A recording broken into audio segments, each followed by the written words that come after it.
So then, and once again, like I'm very hot headed, and I'm like, bro, I had like a pen in my pocket, and I uncapped it. I was like, bro, just swing on my it. God. I was just like, bro, I'm just gonna go. Like, I'll take two of you, at least two people out, and I'm just like.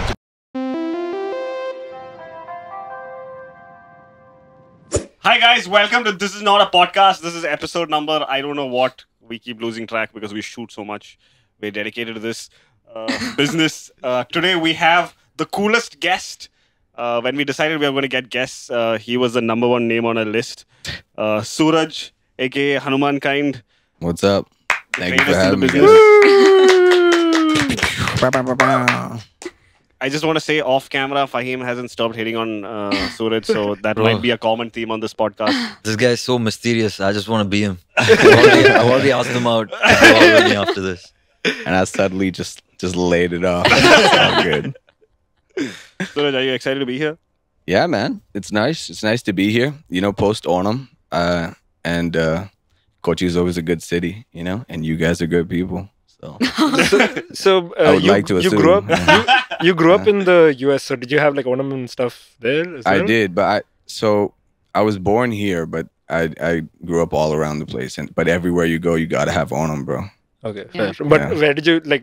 Was it mainly in Houston? All over the place, as in the US or India? Or? No, it was like Houston was predominantly like a big chunk of my childhood, but it's like when I born Nigeria, Saudi, Dubai, Egypt, Qatar, Oh wow. Yo, I'm from... Italy, a whole bunch of places. But, yeah. And Italy then also? Houston, Colorado. No, I think that was just my pops. Yeah. Why was it like? Because your parents' jobs or? My dad worked in oil. Oh Yeah. shit! Okay. So I'm an oil baby. Oh shit! Okay. So like when Yeah. you were in Houston and stuff, how do you wash your ass? Like, do they have? Oh, bro, it's full on spray. Really? They have? You- Yeah. You got This it could also be connected. It's about guns. Yeah, You just shoot our ass. Just shoot my ass. No, dude, my parents are about to fold, dude. Like, I mean, we brought the culture into the. we're not gonna change up. So you know? lived in like an Indian That's community there, or? cleanliness. No. It's just regular communities, bro. But there was an Indian community, right? Okay. So it's like there's definitely other people like us or anywhere that just, you know, come together and celebrate moments like an Onam or anything else together. So yeah. And then of course you gotta keep it clean. Even while speaking, like you have that American accent, but when you switch to Malayalam, it sounds so genuine and natural. So Yeah. growing up in the house, like you guys were always speaking in Malayalam? I mean, it's like my parents always made sure that they always spoke Malayalam, and it was like I would always just mainly respond in English. And you know how you say like the first voice that comes to your head is the language you speak in, Mhm. right? Yeah. It is to me English just because like I'm more comfortable with it. But I'm learning to make the switch a little bit because some things just hit so much better in Yeah. Malayalam. You know what I Like mean? what? Like what? അതൊക്കെ ഞാൻ പറയുന്നില്ല. I mean, So you find out. Yeah. so like you've been in India since like living here since 2015, 16?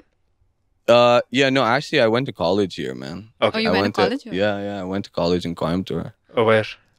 Coimbatore? Where? Yeah, PSG. Oh, okay. Shout out to Engineering. PSG. No, far from it. I took business, Oh, and nice. yeah, and then after that, I started working here. So Yeah. I mean, most people like they go to the US for like 3-4 months and they come back with like an American accent. Is there Yeah. any reason that you don't have like an Indian accent? Does it not come to you? An Indian accent, bro. I try, you know, but I just feel like This just feels more natural. I mean, it's just language, dude. I mean, I guess I lived there. I was there from the 4th grade to like the first year of college, so that's a pretty formative time. And then after that, I tried to figure out how to speak my Malayalam because I thought my Malayalam was a shit when I because Did you get bullied for that? Like, Huh? did you get bullied for like having like an for American having accent? shitty Malayalam. Oh, Yes, shitty Malayalam. absolutely. Yeah, Yeah. bro. Because when I came, my cousins fucking laid it on really thick, and they're just like, you know, they would make sure that they let me know. But after a while, I was just like, bro, I gotta like, I need this. This is, you know, it's important for me, and I fixed up my Malayalam a little bit. You rap know. about them in your song. I do, man. They were fuel to my fire. Bro. So can you rap in Malayalam? Nah, bro. I feel like there's an incredible like there's some incredible Malayalam rappers, you know? And I'm just not at that place where I'm just comfortable to be like, yo, I gotta rap in Malayalam. I'm not gonna force it, you know? If it comes, it comes. If it comes, it comes, man. Okay. It's a beautiful language, and I love speaking it, but it's not like "Verde entina angana." Like I don't need to fucking force it, and we leave it to the pros. But there's like work that I've done with Malayalam rappers as of late, so Oh, nice. about to find out. You know what I mean? Ooh. So, is it different? Like I've seen videos on Facebook of you performing in the US as well. Is it like different performing there versus The performing here? US. What you talking about? Like in high school? Yeah, bro. There's like one rapper you're rapping about like Hufflepuff and shit. I want to put this video in this. You don't do that, yeah. Bro. How That's deep like did they dig? so. The thing is, like, I used to like freestyle back in high school because it was like something that we did with our friends. You know, you get mentally stimulated and you sit and put on beats and just like rap about whatever comes to your mind, right? And from that, I just like used to just fuck around and like rap a little bit. But it was like that's crazy that you found that We do our because it's- research. You have no idea what all we Yeah. found. I also want to touch upon bad influence a little later. Oh, that's hilarious. Yeah. So, at what age did you Apart like from a good start influence, rapping, huh? get into it, and I would say like 15, 16. It wasn't like, once again, it wasn't rapping. It was just like a way to pass time and also like push yourself to try and one up amongst a group of people that were extremely competitive. like You know win what I mean? the battle raps? I wouldn't say battle raps. No, we never battle Like a rap. cypher? I feel like I'm a peaceful person. You know? And I just feel like, why are you trying to insult other people when, when there's so many things you can talk about, bro? It's all Like, about love. bro, it's like if it's wartime, it's wartime. That's different. But this is like, yeah, man. I feel like it's a.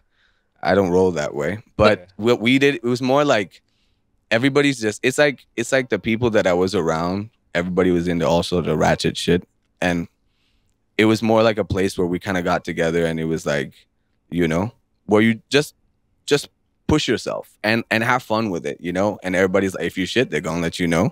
And if you're not, like, you slowly feel good about it. And it's something that you also, like, you know, feel motivated to try and do and level up. So were you always like musically inclined? Like Not at all, man. I didn't think, like, this music shit was never supposed to happen, you know. At first, it was just a party trick. I used to be like, hey, Dude. you know, this is how I, yeah. That's the first time I met you. Yeah, So, I know. We have a common friend called Neeraj.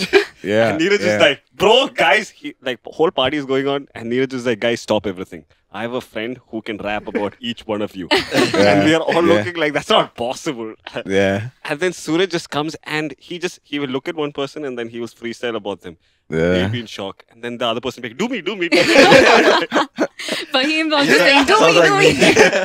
And literally he goes on with like the proper, like, I don't know, whatever rap stuff it is. And Stop it is. The Yo, rap the It was whippersnappers. insane. It was insane to watch it. There's like no Yeah. preparation. He's just like freestyling. No, it's really a talent. He looks at you for 1 second. He's like, if you're wearing a yellow t-shirt, he doesn't like the yellow t-shirt. He's like, yeah, fuck this yellow t-shirt. I mean, yeah. So it much was- for peaceful, man. Everybody resorts to this shit. But yeah, man, it was like that's kind of what it started from, actually. And it was like I like to think that it's something that I just enjoy doing, you know. But I did try to do the whole route of നല്ല കുട്ടിയായിട്ട് ഒരു ജോലിയൊക്കെ എടുത്തിട്ട് നമുക്കൊന്ന് like കുറച്ച് structure ആയിട്ട് you have that blueprint that we've been kind of told throughout our lives in order for us to do, which is, you know, get an education, you know, level up, go to college, and then you go get a job and you move up in your job, and then you, like, you know, get a family, and then you know the whole blueprint Yeah. is there, and it's so conditioned, right? But then I was like, I gotta try this shit out, bro. Like, I don't want to be in my 40s all of a sudden and be like, dude, I didn't try. Yeah. So wait, was there a specific moment where you were like, yeah, this could be a career? Yeah, Or was it like over the course of a time? Or was it just one specific bro. moment? Like, I don't have the luxury to be like doing this shit when I was young. Like, before it was just fun. Like, when I was 28 was when I realized I wanted to do it. It's been like 2 years since then, right? And before that, it was just like fuck around to find out, you know. I'm just like, yeah, it was. I would just go to open mics and do like random ratchet shit and just disappear without telling my name, because I was just like, I'm just doing it for that experience. And I Yeah. would go back and try and work my job in Goldman, right? And but then I had like this moment when I was at a festival, NH7, Mhm. and it was like a 5 o'clock slot. It was, you know, people are just getting oriented. It wasn't really anything, but you know, we went in and, you know, I blew my voice out in like fucking the second song, and But it was a moment where it started off with like 50 to 100 people, and by the time we were done, there was like close to 2,000 people who just came running in because they were like, this dude like ripped off his shirt, and I was like, because I was just like in the moment, right? And then after that, I was just like, dude, I like this, man. You quit your job with This is Goldman. kind of cool. And until then, it was just balancing work and this, and then it was suddenly like that was right before lockdown. Did you ever get shit at work for doing this? No, if anything, it was like they were just like, hey, this kid can. Other shit. Like, yeah. Well, He can sing at the Okay, now office do this every presentation time. again, but rapid. yeah, it's when they ask to do that Yeah. shit. They're like, "Can you rap at work?" And I'll be like, Will you take your shirt off? maybe. But know? you regret like doing the blueprint items, like going to college, like working at Goldman. No, honestly, I don't, man. I just feel like, because there's value in that, Yeah. right? I feel like people don't need to shit on, because so many people do that, and there's success that's found because of it, right? I feel like the reason why it was there was because to ensure, like, I feel like at the end, people, like your family does care about you, Yeah. and like the system is trying to make you set. I mean, I'm blessed to be able to say that. I know that there's people that don't have that, but it's like it's sort of just to make sure or increase your chances to where when later on in life you're just like I have a house, I can eat, Yeah. I have people that care about me, like I have a structure that won't fall apart as easily, because a lot of this shit falls the fuck apart, Yeah. right? So I think that's kind of where it stems. I don't see it like that, but also like after experiencing, I just realized it wasn't for me. So So Yeah, no, of course. you got your degree, you started working, Yeah. but then when you decided to switch into this, were your family on board with you initially? hell no. He's like, They're just like, look, at first it's one of those things, right? Because I was always like I won't say, like I was an extroverted character when I was growing up, right? And I think my parents are like especially my pops, who's like very, he came, like education is his thing. Like he came, from the village, came out, got a job, got a bunch of people jobs, and he's like, you got this work for us. You got to do it this way. And I think at first it was sort of just like, what are you doing? Right. And also I think it ties into the fact that because of the lack of other people within the family or people that they know doing something like this, it's just a confusing thing. I'm sure you guys face the same Yeah, thing it's too. new to them. Yeah. It's just like, what are you doing and what's the value in this? And at first it was just for fun, right? And they're seeing it as something that's just that.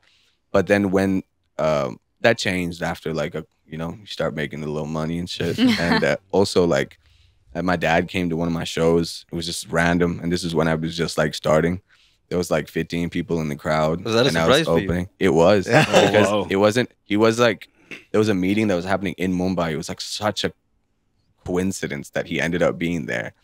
And like I performed to like a small crowd of like a couple of people, and he was just like, he saw it and he was standing there just like you really care about this shit. And I'm like, it's a small audience, but I'm a very like high energy performer, right? So I'm sweating and fucking doing my thing. And then he's just like, like, you're memorizing all this? He's like, you're just coming in like doing this? And I'm just like, yeah. And he's just like, all right. No, he's like, because in his head, he's thinking, this kid's just fucking around. Like, he's just like wasting time. And absolutely valid, because I wasn't the best kid growing up. Like, I take full accountability for being kind of a shitty kid.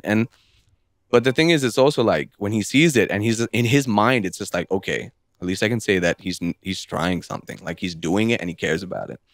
At the end of it, like, if I win or lose, that's on me, right? I think that's like he came to accept that, and That's the thing. And we Like fuck shit all up. your performances are so high energy. Like, how do you manage that? Like, are you doing it fully sober? Like, how does that work? How do you get the crowd on your level? no comment. No. Look, man, I just feel like people have their own processes, right? For me, I came up as a performer. It's not, I feel like the quality of music was actually very whatever, because I never, like before, for me, it was freestyling, which is a momentary kind of thing, right? Performing is also a momentary kind of thing. So when I started making music, it was like, oh, you gotta think and structure this, right? You gotta put something together. But for me, what I ended up initially, how it started when I was doing it in Bangalore, was just like people would come, not know who I was, and in that moment, I would make them believe because it's just right then and there, right? So you do what, like, you know, you put on a performance, you put on a show, and you convey that emotion right then. So for me, it's do or die right then, right? Because this is just how I'm conditioned, right? I don't necessarily think the music is evolving as I evolve as a person too, and as I get more in touch with who I am as a person, as an artist. But for me, it's like, bro, this is it. Yeah, I got to show them. So that being said, like, have you had like a performance where you were like, yeah, that was shit? Or like, have you had a favorite bro. performance as well? Like both of us? Absolutely, yeah. They're around, man. Like, it's just Is it like a thing that you can control, or is it something that just happens? Like the worst performance ever? Or... Well, dude, sometimes people just aren't in the mood, man, and it not necessarily is you know. It's just like the performance before it, the crowd that gathered, you know, and it's just like, or you know, they're just not feeling it, no matter what. And so I feel those are things that you can't necessarily you have some control over it, and I do pride myself on being able to feel it first, because there's no point in being like, guys, you guys having a good time? They're like, no. Can you relax? It's just like you're on a Goldman. Yeah, dude. I mean, see, even Goldman folks, like, you can see, because a lot of people, when you work a 9 to 5, you come to a show just to be like, yo, bro, I gotta leave that shit behind. My whole idea is to, like, fuck that. Open yourself and have, like, release your demons, or, you know, feel how you need to feel, and that's fine, right? That's the kind of emotion. But some people are like, what demons, bro? What are you saying? Like, can you calm down? Like, why is it so intense? His name was Hanuman kind. I'm like sitting beating my chest on stage, and people are just like, bro, relax. So wait, does it help you get women? Like, do you even have to jack off anymore? I mean, whoa, dude, I feel like you know, I keep myself active, and I feel like I've been more blessed than not. So yeah, man. I'd say thumbs up to that. He's not saying yes or no. He's like, thumbs up. I like. On Russia, you say, "Hose on my phone. Turn that shit off." Yeah. So you were lying. I mean, or sometimes I got to turn my phone off. You know what I mean? The main thing is, bro, I feel like for me, there is a tension that comes as a byproduct of what it is that you do. You just got to learn how to mitigate it. And of course, that's what. Would you rather people saw you? So when you're seeing someone, or when someone's getting with you or whatever, would you rather they saw you as Hanuman Kai, the performer, or they rather see a Suraj? I'm curious. Like, bro, do they call you Hanuman? Like, dude, if I could get head for being Arenovich, that would be crazy. Like, that's next level validation for my work. Like, that's not a comment or like. I'm out now.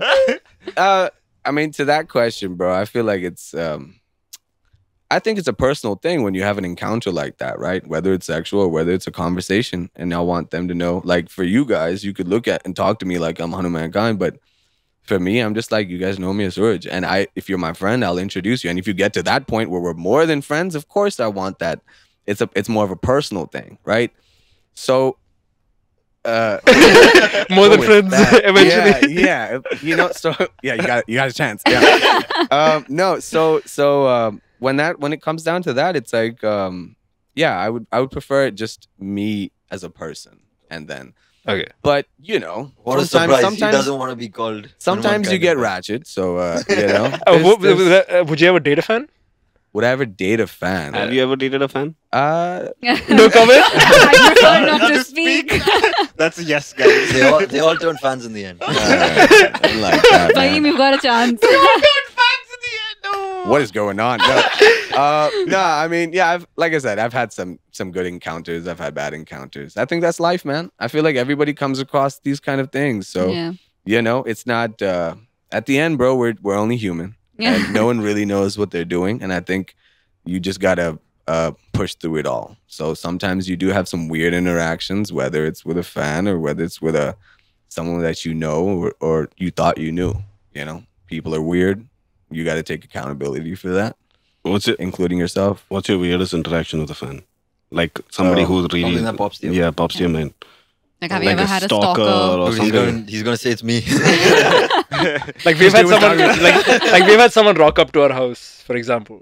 I've had someone walk up to my house. I've had someone like creep up on somebody like that I was also seeing and shit. Oh like, my God. it was weird. No, but the thing is, that's like I said, Part man. and parcel. Yeah, and it's also like see, for me, it's more like, see, interactions that's come to my mind is more like when we have a show.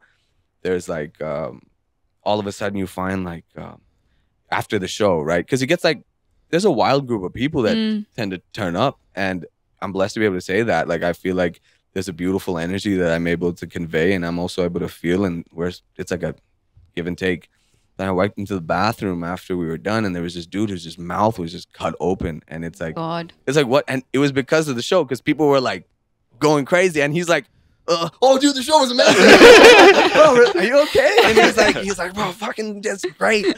And it's like clearly like cut, right? And I was just like, dude, just please take care of yourself. And it's just that moments that you realize that it's like, you know, there's a certain energy that you can instill. It's awesome. Fans. He's not like Travis Scott. Yeah, See, I'm just that's like, the- bro, you want me to do anything already? He's like, bro, just live. Can you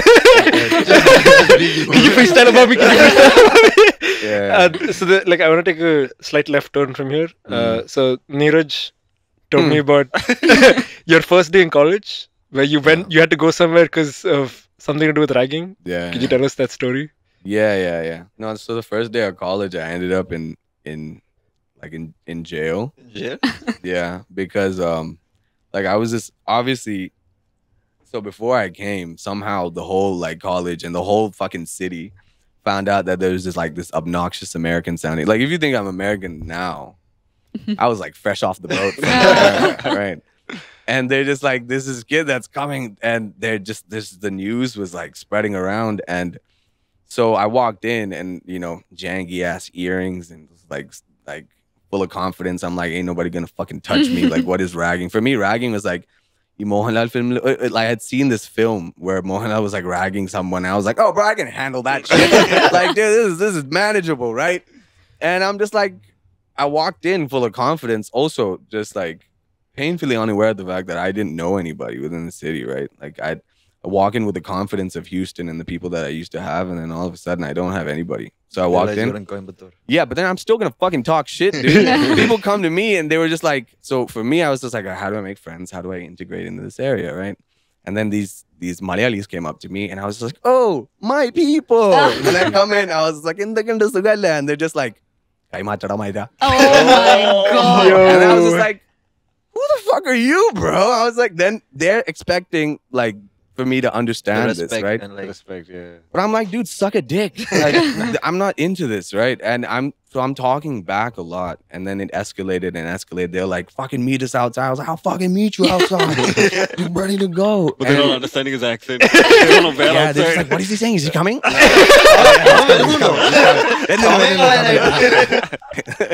So, because of that, I went and met him outside. Catch him outside. How about that? And then, dude, it was like in a house. There was like fucking 2 colleges worth. There's like 40 dudes who showed up, and they rolled heavy, man. And I you're was alone. It was just against, yeah. I was like the main point of attention. Oh. So then, and once again, like I'm very hot headed, and I'm like, bro, I had like a pen in my pocket and I uncapped it. I was like, bro, just Oh swing my on me. God. I was just like, bro, I'm just gonna go. Like, I'll take 2 of you, at least 2 people out, and I'm just like, but they won't touch you. They because they know like if they hit The first it's gonna punch. be a problem. Yeah. Yeah, so I'm just egging them on. It didn't really work. So, anyways, shit escalated, and then the cops pulled up because there were so So many it didn't people. lead to a fight? Was there a... No, No, there it was wasn't. more just like doing dumb shit Okay. and like egging you on. Okay, yeah. And you're just like dogging back, like fucking, you know, it's just this weird fucking interaction. And then because there were so many people that were there, the neighbors called the cops. And bro, it was right at when I was walking outside for like a little break from all the bullshit. And I'm like, fuck, man, what the fuck is this? And there was like these other dudes that they were like, dude, this is just how it is. You got to learn how to keep up with this. Like, it's just, you know, they're just trying to get to know me. And I'm just like, bro, what is this, right? So my head is down. I'm like walking. And then I don't realize that these guys stopped walking, right? Because we went to get a juice and we're coming back. And I'm like walking. And all of a sudden I realize I'm alone. And I look up and there's a cop right in front of me. And he fucking smacks the shit out Oh of me. my God. Yo. And I was just like, is this part of the process, man? Like, what am I in, right? And then they start coming and charging everybody and fucking beating them with lathis, right? And they thought I was a senior. So I got a fucking nice fold because everybody's getting beat and they load us up into buses. And basically, like, because so they thought I was a senior, and because I might have looked like it too, right? But when I was in the bus, when we were in like the cell, everybody was like, bro, just please be cool, because I'm the one junior that was there, Yeah. right? And all these guys are like, bro, like, please chill, it's okay. And I was like, bro, touch me and I will kill you. Like, this is the energy, right?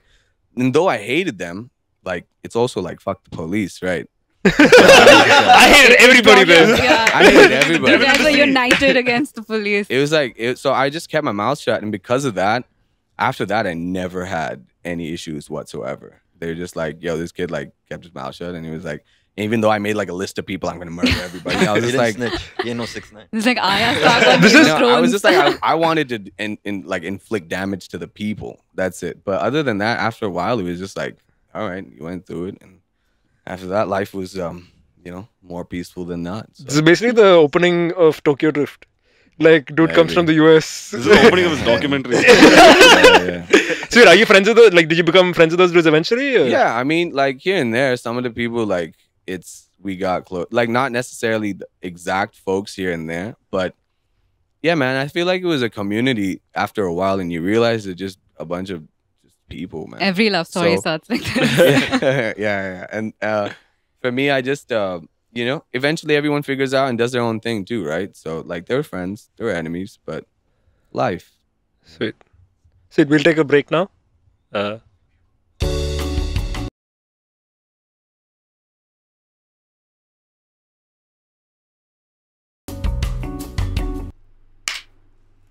you go. Oh, and we're back, guys. Just They had a Shan's like he substitution. claps in rhythm. So, like, I wanted to ask you about how you came up with the name Hanuman Kind, about like your musical career. Are you tired of giving that answer? You can Bro, tell us if it's a lame question. That's such a overuse. I mean, it's a normal thing to ask, though, bro. I feel like the name eventually, it just came to me. It's just a combination of like two worlds in my head, right? Like us and the world, like mankind's the rest of them. And I feel like my space is to kind of bring that together. And that was a thought process, but also like, yeah, I think you can look into it. So, what in about Bad different ways. Influence? That was just like me being an absolute menace to society. Can you give them a little context? Like, they also don't know what Bad Well, the Influence thing is. is, it's like, I was like, oh, I gotta have a name, man. So we flipped through names. When is bro. this? This was Are you still in Houston at this point? no. I was in Bangalore, bro. But What it was is like, bro, this was like very like. So when you go out and do like open mics or shows or whatever, like I was just like, I can't just be going by my name, man. So I think it's like, what good influence? Well, definitely not that. I think a bad influence. And it's Bad Influence with 2 A's. Is it 2 A's? With two Bad D's. Two D's, influence. two D's. Some double D's on it. So yeah. we I'm got just- Balu here, who's got a rap name which goes by Master. So it was B8, and then he was gonna make it B8. He got all the assets ready, You and say then masturbate? so it was B8, and like Okay. Balu 8 is a lucky number, and then Okay. he made all the assets, and then his friend was like, bro, like masturbate, Oh. and then he had to change It's this like a whole bit of thing up. Master P, a little bit, But baiting. I'm just curious, have you got any hate from your name? Like Hanuman. Have I gotten any hate from my name? Here and there, yeah. In what context? Just like you do know, it has like deep spiritual That's why I asked. connotations. Yeah, man. But I grew up in a very spiritual and religious household as well. So for me, I also know what it stands for and and I feel like it also represents who I am as a person. But you got other rappers with very religious kind of names that are also out there too. So it's bound to come, But it's cool, Hate is gonna hate, and also everybody's entitled to their opinion, and I think you just gotta learn roll with that. So was there like a switch in the kind of music you also did when you switched from Bad Influence to Hanuman Kind? When did the switch happen? 100%, bro. This was like 2018, yeah, and that too. I don't think I wasn't like it was more like an idea, right? I wasn't really making music like that versus me just like getting in front of the mic and be like, bull, rap some shit, right? And I think when I made this change, it was more like it took a more like a serious note, right? Okay. And whether that was as a part of me or how people also react to, you know, what I'm saying. I think it was a little bit of both, right? I think I just started to pay more attention to the craft. So yeah. So let me get this straight. So you joined PSG in 2016? No, bro, 2012. 2012. Yeah. And then you started working Goldman Sachs in 2016. I moved to Bangalore, yeah, to work in Goldman in 2016. And then you were there till 2021? I'm still in Bangalore. I mean, in Goldman Sachs. Yeah. In Goldman, I was there for about a year and a half. Okay. Yeah. And then after that, I went worked at a marketing agency, and I also did like personal training. I did like a whole bunch of shit, man. Yeah, I tried out different things. Okay. Yeah. And so you told me like earlier when we were speaking, you said like 2 years back you were like, it flipped, like you thought you could do this more seriously. And Yeah. At 28, you realized that. Yeah. So at that point as well, did the music change again? Like how it changed from Bad Influence to Hanumankind? Did it switch again? Like your approach to making music? Yeah, man. See, when that happened, when you were saying 2 years ago, or like not 3, right? It's like I realized what I wanted to do, right? Because now we talked about the fact that I was traveling a lot growing up, right? I think because of that, it was very difficult for me to have the idea of like oneself, like home, right? Because though I'm Malayali and my roots are very dear to me, I was constantly on the move, not because of my own decision. It's just how it is. So because of that, nothing was very permanent for me, right? So for me to come to the conclusion of, oh, this is what I want to do, it took me a long time. Like I was just like, I could do this, I could do that, and I'm good at this, I'm good at that. And when I finally came to that place, right, it was then. I was like, okay, I know. But then these 2 years also, you can know what you want to do, but you don't know how to do it. That's also there. So now I'm at a place where this year, literally, I found out, I was like, I got to figure out how I want to do this. Everything till now is just me experimenting, trying out different shit. Like, and, you know, just because why not? Right. But then now once again, it's at a different place where you're just like, okay, now let's put some structure into it. Let's actually attempt it. Let's put more effort. Okay. Right. So like in 2019, when you released Kalari, released in December 2019, right? Yep. So at that point, it's a very South Indian anthem based EP. Yeah. It feels like. Of course. Did you ever feel like, I mean, since you grew up in a lot of different places, did you ever grow up in Kerala? No, I mean, dude, so like, wherever I was. The imposter syndrome, did that ever come into play? No, not at all. No, dude, no matter where I was around the world, every day ആണെങ്കിലും നമ്മൾ നാട്ടിക്ക് at least 1 മാസം അല്ലെങ്കിൽ 2 മാസം നമ്മൾ നാട്ടിക്ക് വരും. അപ്പോൾ അതുകൊണ്ട് നമ്മുടെ റൂട്ട്സ് എപ്പോഴും ഇവിടെ ഉണ്ടാവും, right? So because of that, നമ്മൾ like when I did something, I wanted something just to like represent that to a certain extent, but also I'm not rapping about being a Malayali, right? That's not. I'm just rapping about life. I'm rapping about the things that I do, the things that I see, the kind of obstacles that I face as a person, and the shit that I like, the dumb shit that I've done in the past, right? So in that space, it's like I think it came from an honest place, and I feel like people were able to also connect to that. You know, I don't know what else you guys might have heard though. So, But Yeah. you've also like sort of tried to tackle social issues via your songs, right? Do you think art should be a medium that sort of talks about social issues, or should it be purely entertainment, or it's again person to person? I feel like no one is required to do anything if they don't want to do it. That's it. Like for me, I'm an empathetic person for better or for worse. So when I see shit that I feel like I need to speak about and I have a platform that I can do it, I tend to do that naturally, right? But I like ratchet shit too, bro. Like sometimes I just want to listen to like ignorant music. Yeah. Right? We were talking about it, right? If it's just like some Playboy Cardi or, you know, some Travis Scott, right? Who this boy loves. It's cool, man. And even Travis, like, he'll get into some topics here and there. But the whole thing is like, I think it's very subjective, right? At the end of it, it's a form of expression. Sometimes like music can just be about how you feel at the moment. And it can be, you feel like shit. You can make music that conveys that message. But I feel like the human heartstring that we have is this instrument that everybody can relate to. Like it doesn't have like a boundary like that. So if you do feel like speaking upon, like for me, the people that I grew up listening to and my idols are people that spoke about issues, whether it's politically charged or whether it's social issues, right? And for me, I was just like, this is how I want to do it. Yeah. Right. But that too, I'm not going to fucking force it at No, all. of course. It's just how, if it comes to be. It has to be organic.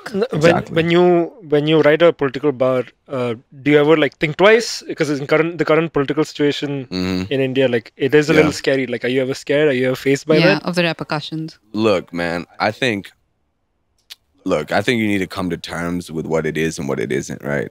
So if you sit there and you say some outlandish like shit which absolutely will insult people, you are taking that risk, right?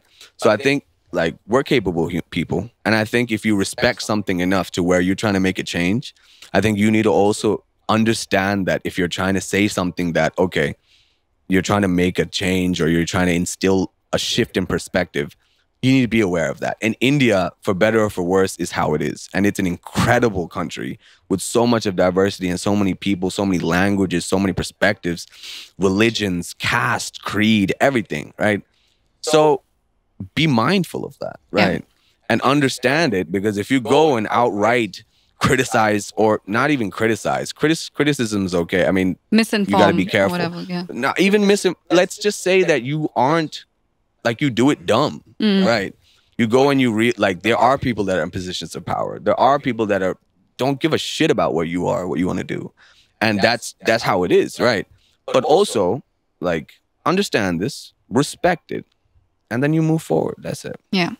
When it comes to certain records of yours, like 959, releasing that when you were relatively, as in not as big as you are today, is it a different process? Is it like, do you have different expectations then, or did you think, okay, this is gonna blow up immediately? You know how I did 959? 959 was while I was working corporate. Like, I was just like, oh, it's bro. So, and I told you, like, I was like, I was in this headspace of like, man, if I don't do this now, right, I don't want to be like 35, 40. This is not that far away from, like, time flies, bro. I don't want to sit there and be like, I never fucking tried, right? So I just put together a mixtape, which is all YouTube beats, bro. All YouTube beats. And then that's why it's on Spotify. Like, SoundCloud, right? You won't find it out there. And it's just me being like, whatever. There's no palette. All the sounds are different. It was just how I wanted to do it.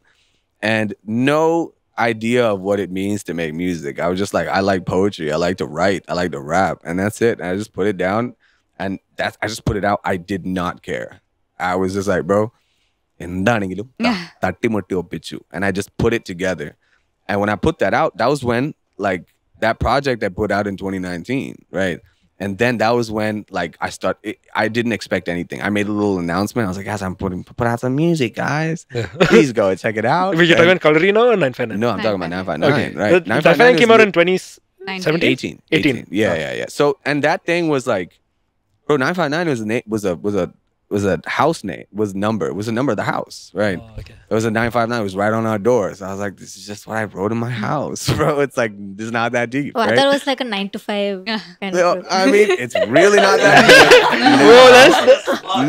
deep. Now it is that. Yeah. So for me, I was like, bro, I just put it together and I put it out. And that's what people were like, oh, I guess you can rap. Yeah. But do you feel nerves right now also before you go on stage, or it's still the same, like, I'm passionate about it, this is what I'm doing? Oh, 100%, man. I also amp myself up a lot. Like, it's I do like 100 push-ups. I do like, I have like this little mantra thing that I do in my head, and I like sit, I do like breathing. And like, I just kind of get into a zone. Did you do any of that before this podcast? Oh, no. Because then I'd be like frothing at the mouth. Right? I don't want to be coming here like, you guys ready to go? I've always been into like fitness, because your performance is it's not just holding a mic and rapping, right? It's very physical, very... Absolutely. I grew up a very athletic kid, I was into a lot of football.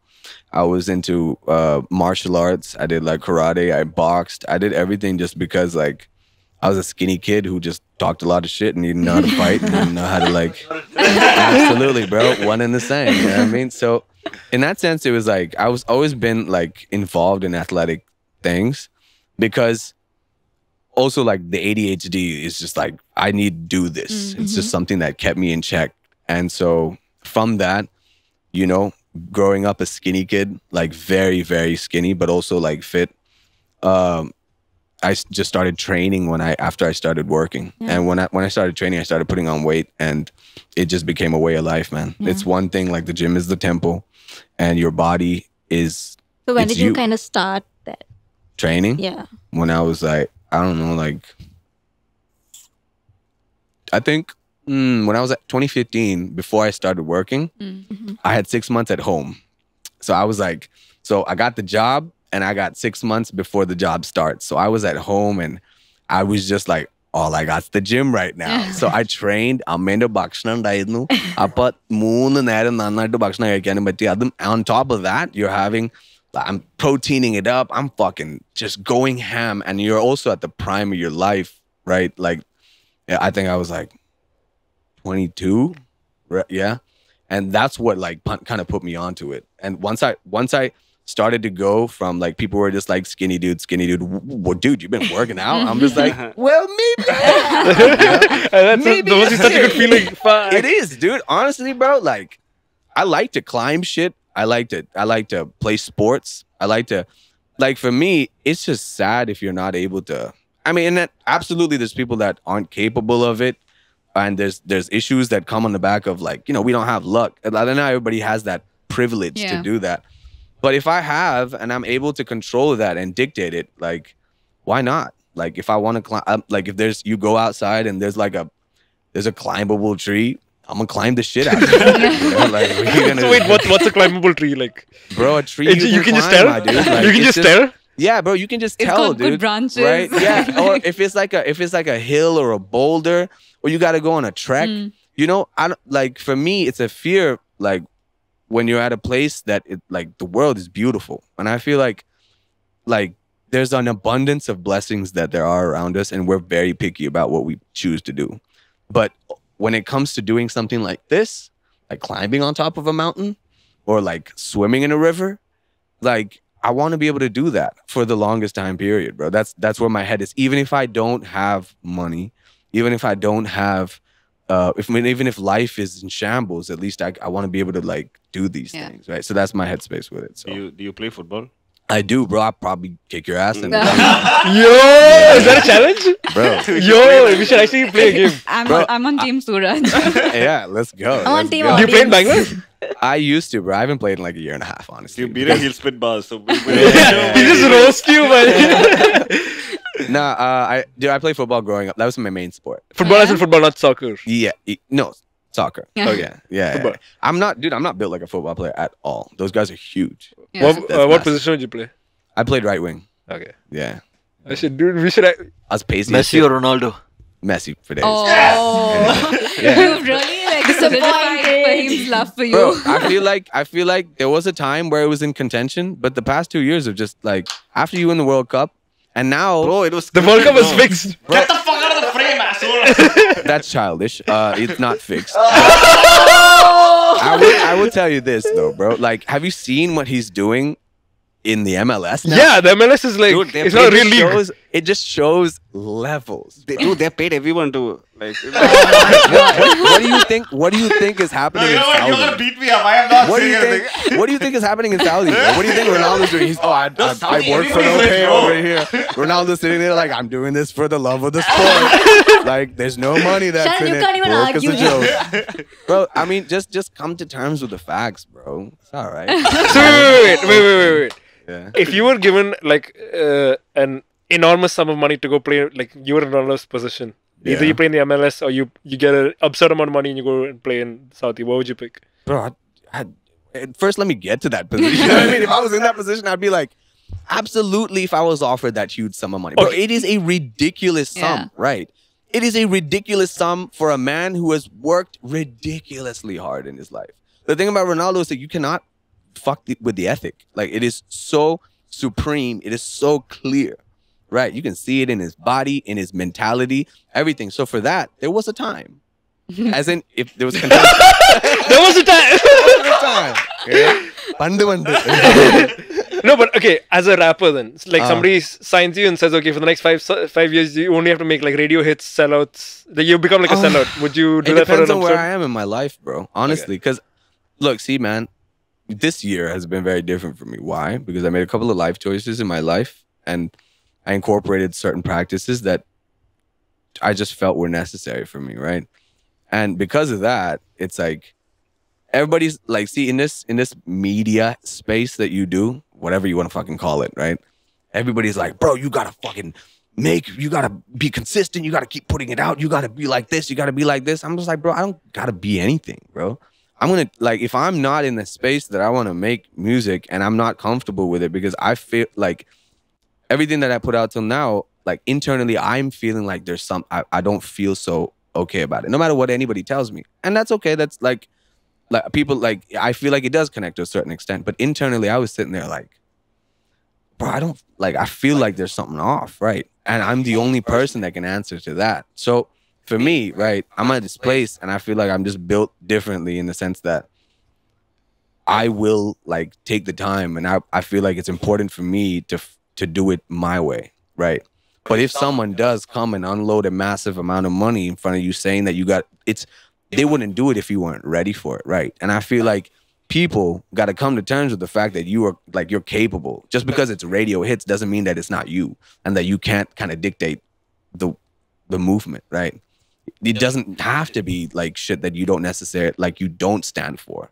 But you got to cater to the idea, because it's people in the end, right? There's a business. Like, it's not the music industry, it's the money industry. You know what I mean? And there has to be a balance. So when you're writing, how do you know the difference between, oh, this is a bar that people are gonna like, and this is a bar that I like? Like, can you tell the difference, or is it the same thing? I don't know. Yeah, sometimes you can. I feel like it's like this. When you know, right? Sometimes you just like, oh, bro, this one. You know what I mean? This one. And that's what, like, since the last release, I've been very incognito. I haven't really been doing any shows. I just did that one show that happened recently. In Fandom, yeah. After that, I got supremely sick, which is just a sign. But also, after Go to Sleep, which is the last release, I haven't released any music. And that's also in the same headspace of me being like I wanna, like, I gotta be there. I really wanna, if I'm doing this, I gotta feel like I'm done not feeling like completely satisfied with this shit. Because I'm the only person that can change that, right? So the question you asked was, can you repeat what you were saying? I'm just mesmerized, bro. How much for them? How much? How much is you? How much is for the audience? Yeah, bro. So here's the thing, right? When it comes to anything like making music, and I'm sure you guys also know, anything, let's say content creation, okay, let's just say that. Like, if you just sit there and just do the shit that you like, and of course there's honesty in that, right? But you keep hitting a brick wall. Open your eyes, right? If there's a ceiling that in anything you do, bro, in anything you do, right? Because if you hard-headed and stubborn, there's the things that work to your advantage, but it can also be to your disadvantage. So if you see things that work and you're like, oh man, this actually works, read the signs, bro. Like, open up your eyes. And that's literally what it means to be on a journey, right? It's literally what it means to be like, hey, you know, this is art. I am the artist, and it is my form of creation. You can keep your eyes closed. And certain things, like, you look at Kanye, man's built different, right? Because from the way how his mother was involved and the way his headspace and that grandiosity and what he does, it's like naturally he had this cornerstone. But if he wasn't paying attention to what the fuck is going around and what works with people and doesn't, then you know that it's not necessarily in the spheres of where it is right now. That was larger than life, right? Kanye is like a deity. You have to find that sweet spot, basically. Yeah, in anything you do, man. Like, even if it's just a 9 to 5, man. Like, people can tell you that this is the way or you have to do this, but, you know, I think it's on to the person, and you need to give yourself a little bit more credit and stop feeling like you can't, because... But do you have, like, a creative process you follow to, like when you have to write a song, sometimes, but mostly not, because I am a deeply flawed and destructive individual. And, you know, I might talk all this shit on a mic, but also, like, you know, I'm very well aware of the fact that, like I said, I never thought I'd be doing music. And I didn't. And for me, it's like, okay, I'm just figuring it out. So sometimes the shit works. Yeah. And you try and replicate the same emotion. You're like, where's the magic? Why do I not feel it? Right. But sometimes, spur of the moment, man, you just feel it. My whole thing is this. The message that I would have to say on this is that it's important for you, if it's an idea, to document it. Whether it's you write it down or you like whatever, record it, because the graveyard of ideas that never made it is like what we plant our seeds in right now. And that, it's like fertilizer from failure. You know what I mean? So I feel like it's like you have to be aware of the fact that if there's an idea that you feel, right, it's on you to make it real, or else it just disappears and it joins that massive grave, man. And that brings me a lot of sadness to think about, you know. Oh my God, I'm going to remember that phrase forever. Bala, put a beer on this and we'll sell it as our own. So do you have like you seem like a disciplined individual when it comes to like sports. You work out. Now. Yeah. No. So do you apply that to your creative craft? Do you write like that also? How do you write? How do you practice? Sometimes, brother. I think it's like it depends. It's a phase thing, right? Before I used to create from the chaos. And I feel like that worked for me to a certain point, but it can also consume you, right? So for me, because like my parents are listening to this, they will definitely know. Or anybody that knows me growing up, bro, the thing I lack the most in my life is discipline, right? So where I am right now is very much on the quest for it. Some people, it comes to you naturally. I feel like you seem like you're very organized and disciplined, right? I feel like you necessarily are not, right? But also, you've been able to cater into that and figure out what it is that works for you and what it is. And also, throughout all the fucking facade of what it means to be in front of camera or doing whatever, at the core root of it, you understand that's a work ethic that comes on the back of that, right? So it's like, this is something that everyone like me, that's what I'm going through. So sometimes it works, bro. And if it works for you, do it. But if it doesn't, that's okay. Like, you have to be able to adapt to 100%. whatever. So like, Go to Sleep. I remember reading a post about how it came out after 2 years. Yeah. Right. So how does that feel for you, like as a creative, like something was it on the back burner? Is it something you get bored of? Bro, that tied into why I'm taking so long to like put the music as well. I've been like, the amount of music I've been making is beautiful. I love it right now where I'm putting together a project, but it's like that also, it wasn't who I was at the moment. Right. So when you sit there and you like, this is that, you can feel the difference. That's what I'm saying. Like at the moment, if you're feeling a certain sort of way, it's like, do it, you know, because like it is important for you to be in the present. Right. And that's one thing that I'm coming to terms with. Right. A lot of us sit and think about what it could be or what it should be. And we dance around this idea of perfection. I think he's saying at this time. We've got like a minute or two. Yeah. To the point of where you become your own worst enemy. So just don't do that to yourself, man. That's all. That's what I'm trying to learn, bro. Like I said, I'm basically voicing my journey right now. So it's like, this is where we do you have a least favorite song that you've done? Like what's the least favorite song that I've done? I don't know, man. I'll come back to that. Whenever I do. I don't like to think about it. Do you have a favorite song? Yeah. Do you have a favorite song? Do I have a favorite song? No. Okay, but if someone was like hearing your songs for the first time, which one would you recommend? Like, my unreleased shit. Yeah. Okay. No, okay, not least favorite song, but like a song that you're tired of people asking you to play at concerts. Like a song you're tired of hearing. Is that a song? It's like this. There is let's say like I like performing Go to Sleep. I also what song is it, man? Damson? Like you want to Damson is great to perform as well too. But it's also like very like ratchet, right? And I like that, but it's also like I said, it's I would say I really like Cowboy Samurai, or I like No Hook as well. Like these are songs that just generally were very, because I made that project during lockdown and it was like one song a day for a week and I did it very at the moment, right? So that I think that speaks volumes to it. So got it. Yeah. We're gonna take a break, guys. Yeah.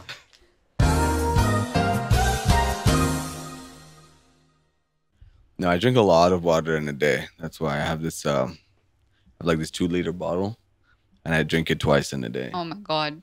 And I I was taking creatine earlier, so that's why you need to like have a lot of it, right? Then when I got sick, I fucking stopped. Man, I lost like 5 kgs in the past like 2 weeks. Was it like terrible? Flu or? Yeah, I've been sick, but I have never been this sick in my life. I thought I was gonna die. Oh god. I was sitting there calling people that I've never, like, I haven't hit up in ages, just being like, just gotta let you know. Yo, listen, I'm a doctor. Next time, let me know. He's still studying. My fever was at 105. Okay, I'm not a doctor yet, but that's crazy. But that's crazy. Bro, I thought I had brain damage. I was like, bro, I think I'm walking out of this. Do you get a diagnosis for that? Was it like dengue or malaria or something? So that's the thing. They went and took a test, and test that was for dengue. Yeah. It's not that, but it was like a viral fever. But I feel like I never got COVID. I feel like during the pandemic, but until now, I feel like it could have been like a variant of it because they don't test for COVID anymore. Yeah. Right? No, but it's like coming back with different variations now. Bro, I'm telling you, 5 days it like spiked and fall down, because I'm taking paracetamol while I do it, and it just fucked me. I still can't eat the same way. I was eating like 5-6 meals a day, and now I'm just like, I can barely fit in 2, man. It's terrible. But what did you do to pass the time? Is it rolling now? Yeah. Oh shit, my bad. No. What did you do to pass the time while you were sick? What did I do to pass time? Just try not to die, to be honest. But I was like, so the thing is, like, I watched a lot of anime, and I watched a lot of like shows. Let's go! He hates anime. Let's go. Hunter x Hunter. Let's go! Yeah. You guys watch that? Yeah, it's my favorite. It's beautiful. It's just so sad that it's like you know what Hunter kind of incomplete. Fuck yeah, I have, bro. How do you think I know Killua? Because of the edits. Because the edits. Bro, I'm still waiting for them to animate the rest of it. That's yeah, bro. He's just name dropping. Gone. I like Berserk. Meruem, the part where they play chess, I've seen all of it, bro. Really? Chill. How have we never spoken about this? Because you're not Hanuman kind. I don't want to talk to you about it. Respect. Hey, bro, it's a beautiful show. What do you guys watch, man? Naruto is like always close to my heart. Of course, yeah. You know, grew up on that. Beautiful. Yeah. For me, it's Hunter x Hunter, Baccano, Durarara. So like stories that are not like typically anime. Like I don't like the typical shonen trope. He's kidding. He watches hentai. I watch hentai. No, hentai, dude. Some hentai have such insane storylines. Like the story. That's what the story is what I love about animated big titties, bro. No, but what I'm saying is anybody watching One Piece? No, so I feel like I what is that? You too. You turn your head. You're like. No, the thing is, I'm still trying to get into like watching more animes. I'm still catching up on like Kimetsu and like Jujutsu Kaisen and all that. Right. So I'm still trying to get over the classics and then move on to like the Jujutsu Kaisen just came out. Yeah, One Piece I know, is like. but I really like it. I feel like there's only enough time to like watch one of the big 3. Yeah. So I was fully into Naruto, so I never got into One Piece. So the One Piece thing is like, bro, it is so ridiculously fucking long, and it's only 2/3 of the way through. But the thing is, what I recently came across for all my little anime heads out here is that there's something called One Piece, where they cut out the fillers, and they fucking. So you got to go find it, but you can watch the whole, like you can speed through the process, and they. Because for me, I stopped watching after the Skypiea episode, and it got too slow. It was just life took over, and I was like, bro. And then after that, it's such a huge gap. I'm just like, I can't climb this mountain right now. But do you prefer like anime or manga? I don't watch manga. I don't read manga. Yeah. I'm just an anime dude. Like, Same. I don't think I have the patience to read in general, so I prefer like. I feel like I have the patience to wait for it to come onto anime. Yeah. Because people are like, bro, I gotta find out. Like, but you know, there's that live action One Piece happening. What do you think about that? Oh, so I just recently saw this, and the thing is, I haven't watched it yet, but I asked someone who posted about it, and they're like, it's not that bad. So I'd like to go in with a open heart mind. Yeah. and an open mind. But I'm sure they fucked it up. Yeah. Dude, it looks like ass, bro. It looks so bad. First of all, they didn't even get the wigs right. So that's when you know it's really bad. Like the wigs are just moving with them. It's true. And not only that, how are you going to replicate like Luffy? Yeah, that's the thing, right? It loses the whole magic that anime brings to you the moment it's like But is it the action. same with like movies where the book is supposed to be better than the movie? And So- this manga supposed to be better than anime? so they That's a try good to question. do certain things. Like for example, the writer of One Piece has said that Luffy, if he wasn't from the real world, he would be from Brazil. So I think they got like They got somebody the who's from South America. Okay. So things like that, like they did try to make it realistic, but Right. still it's like. But it I mean, looks like but ass. is the manga always better than the anime? Or No, No, I so think- sometimes, so usually Depends. the anime is the manga, but it's a little earlier. Sometimes when the manga and anime catch up with each other, the manga goes one way, the anime goes the other way. So it depends on. If it's a it good depends on each. adaptation, it's just like what form Yeah. of media would you? Yeah. But you'll know, like, there's some anime which is great as anime. There's some manga that's great. Then there's some that actually align really well. Because the whole point is to show what's on manga as an anime. And just like with Harry Potter, for example, Yeah. y'all watch Harry Potter. And that was like my shit growing up, right? So when I was just like, that's not what happened. Like, this isn't, when you're like, the Chamber of Secrets, this is not a secret, bro. This is like, this is in the Wait, you've open, read man. all the books? Yeah. Oh, who's your favorite character on Harry Potter? I don't know, man. Like Lupin, I guess, like the werewolf, just because I like the Yeah. idea of like, becoming a werewolf. But I think like Harry's pretty tight. Like, he's considering he's the protagonist. I mean, yeah, considering that he's the boy who lived. I'm just like, dude, he didn't die, so it's like, all right, So cool. what else does like Suraj do on his free time? What are your other What do I do? Bro, I just try and maintain like sanctity in my head. That's it. Yeah. Like I said, I like to stay physically active. I'm trying to eat better. I'm in this place where you are what you consume. So if you eat shitty, it'll reflect on me as a person. So I cut out sugar. I was telling you this, yeah. right? Dude, more than cutting anything out of my life, and I've tried to cut multiple things out of my life. And people. Sugar and people. I think sugar was the fucking hardest, man.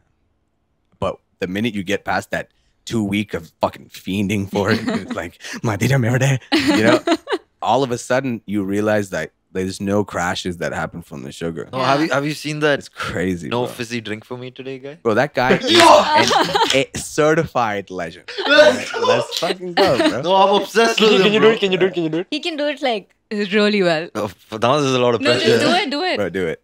Hello everyone, no fizzy drink for me today.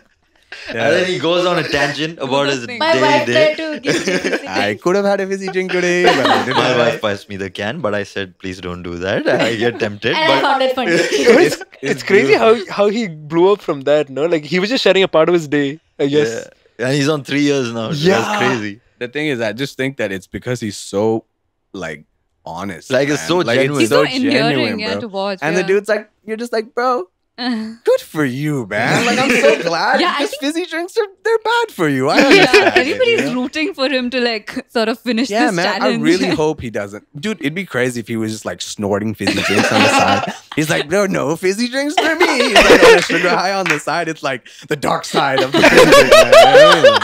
What happened, dude? Like, Truth oh, shit. behind But I feel like this Yeah. wouldn't be a thing. He's so fizzy. He's just like a fizzed out person. But I feel like this wouldn't be a thing if like somebody was quitting coke or something. They were like, I don't hey. think you can be open about it. Yeah, hey, Day day 5 five. without coke. Guys, day 1 without coke. I mean, it depends on the circles that you're around. I've definitely had these conversations. It's more like this. When it comes to quitting anything, like sugar, because it's so integrated so easily. And that's in why most it's- things also. Exactly. You don't realize that it's in everything. Yeah. And then all of a sudden, when you cut it out, it's like, oh man.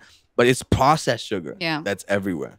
So if you cut that out, it is a massive, massive hack. So how To the long point of where you has it don't know. been now? It's been 3 months, 4 months. Yeah. Dude, I feel like a man reborn. Because it honestly, bro, നമ്മളൊക്കെ like ഒരു പായസം അല്ലെങ്കിൽ ചായ വീട്ടിൽ ചായ ഒക്കെ ഉണ്ടാക്കുമ്പോൾ Wait, so you had നല്ല sadhya മധുരം ഇട്ടിട്ടാ. Of without course. payasam? But that's the thing. Nakita, I'll just have a little bit and then I just like, that's it. And my mom is like a solitary Denzel tear Yeah. coming down her eye. She's just like, how can you not have it? And so I'll just have like a little bit because it's Onam. Mm-hmm. But typically I'm just like, I can't, I think it just feels too good to be like, once you realize it, like I said. And don't get me wrong, like there's like alternatives. Like I have to have, like I still like sweet things, but I'll have like, Jaggery or like honey. no, that's still sugar. It's more like stevia, or like you have like there's like healthy alternatives. Stevia is that really are great, like health-wise. So Really? I thought jaggery- stevia- But in some Yeah, I quantity, thought- right? Yeah, Like you can't no, but overdo it. jaggery and stuff is still natural sugar. So if Yeah. you have a high blood sugar, it's still like it releases sugar slower, but it's still bad for you. It's still but bad. Stevia Yeah. on the right amounts is really No, good so for you. someone put me onto it, and I think it was like it was pretty beautiful, just because of the fact that like intake wise, like I don't have it as much, but when I do, it's this. Like for me, a Diet Coke, bro, like I crave that nowadays. Yeah. But I know it's terrible for you because if you consistently have it, it messes with your gut health. So why did you quit sugar? Like, is there any specific reason? Or? I mean, I'm just trying out different things. You know, I was just like, bro, I've had sugar for so long. Like, why not? And that's the thing, man. Like, I realize I have no moderation with a lot of things in my life. So either I go super hard or I don't.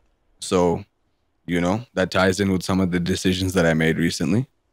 And, you know, Can you tell us what those Bug around and decisions find are? out. I'm very curious. Because that you've been mentioned it. teasing us. Yeah. I mean, Since we started. I think it's a very personal thing, to be honest. And I feel like eventually I will tell you guys, but it's more like lifestyle choices. And like also like living with like a path, you know, because I think so many people, when it comes to the people around us and the world is in general, right?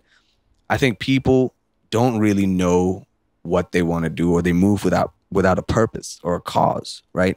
And the thing is, when we're early stages of life, we're told this is what you got to believe in. This is how. So people all of a sudden, whether it's something as widespread as religion, or whether it's like, you know, like how you move within a society, right?